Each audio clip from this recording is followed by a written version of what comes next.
Hi, welcome to the Market Alert for Friday, 21st of September 2018. So yesterday the pound moved higher on the prospect that there was going to be some sort of European deal, Brexit deal that is. However, the market was informed that there wasn't, and then came off the highs. But we did see the market move up 150 pips.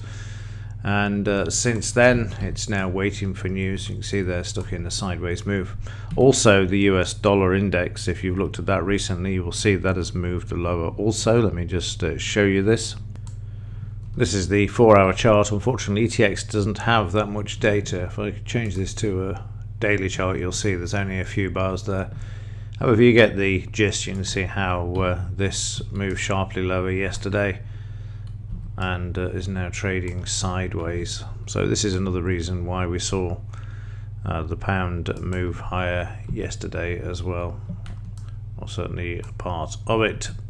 And as the dollar found support, the pound moved lower, along with this here, where EU tells Theresa May Chequers plan will not work.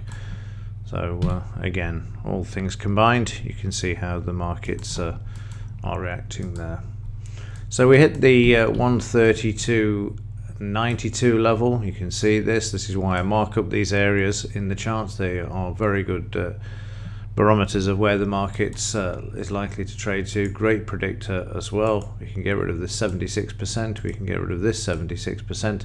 We've had a good move up in this market during the last few weeks, from mid-August up to yesterday. We're 635 pips, and no doubt due for a bit of a correction in this market. Watch the 133.62 level first though. You can see this over here. This is the last time the market hit some sort of high, bounce as it were, in its downtrend, and then continued lower. So we are due for a correction in this market, so keep an eye out for that. Today's news, nothing really, no point in going through these. They're all medium impact, so the market's going to make its own direction. And before moving on to the Dow, let me make you aware of this as well. This was written yesterday. Tomorrow will be a huge day. Quad witch and industry reclassification to unleash fireworks. That's the forecast in an article on Zero Hedge. Quadruple witching happens every quarter. The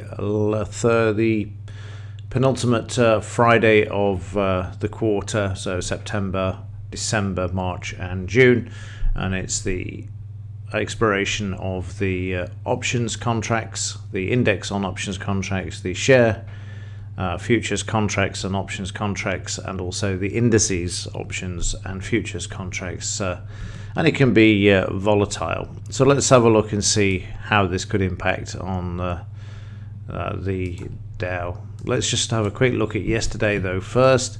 You can see that in the pre-market session the market was up over 100 points from this blue line to this blue line, and then we saw the market just blast out with this one as the main part of the session started. And then the market did manage to move higher, but it was in the after hours of the market sailed through the all-time high, which we've been talking about for a long time. And you can see there yesterday the market trading up to it, and then on the overnight the market's gone through because there's less resistance. Again, I'll bring this to your attention. This market is going up on fresh air, and there is a huge amount of corporate buybacks going on at the moment. One of the highest in record during August seasonally. This is a time for corporate buybacks as well, or share buybacks I should say, not corporate buybacks, where companies are buying back their own stocks, even the likes of Apple as well. And this is what's supporting this market when you've got the emerging markets collapsing: Argentina, Venezuela, Turkey. Interest rates in Argentina at 60%, inflation at 1,000,000% in Venezuela, and Turkey just increasing interest rates to 28%. You know, there's a major problem, and yet the US markets and the Western markets seem immune to this, but of course at some point they'll be playing catch up, as most of the emerging markets are funded by US dollars.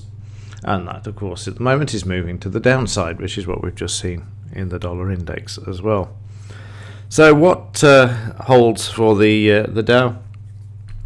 Well, we've got the quadruple witching today. There's no major news items, so it'll be interesting to see if this early move in the pre-market session, which we're seeing here, is some sort of a suckers rally just to get a few people in. There's a bit of indecision there in the overnight, a bit of a spike up and down. So I'm a bit all surprised if we don't see some profit taking in this market today, as the market's put on a lot in the last few days, that's for sure.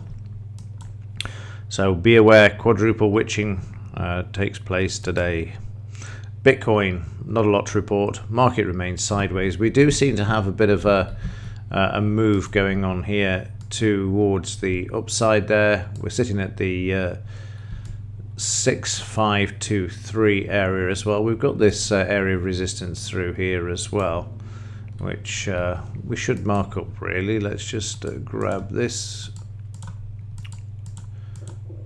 and just draw this one through, because that's an important area there as well. I know there's a lot of lines on the chart, but they are important because they represent areas of where there was selling previously in this market. So again, this here and this here, you can see how the market traded to it. So if prices are going to move higher, they need to drive through and then attack the 6709 area.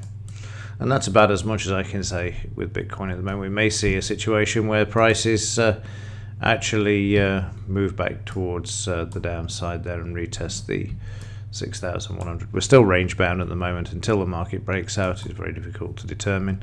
Again, the volume has also dropped off markedly here. Again, you can see how this is down as well, apart from the odd spike that we've seen here, which happens to be on the sell side or recovery side as far as this price bar is concerned. Okay, that will do it for this one and for this week. If there's anything to report today, I'll let you know. Keep an eye on the quadruple witching. Could see some profit taking in the Dow. Once the quadruple is out of the way, though, no doubt they'll try and move prices higher as well. So as traders roll over the positions to the December contracts. So keep an eye on that. Other than that, as ever, thanks for watching. See you in the next one.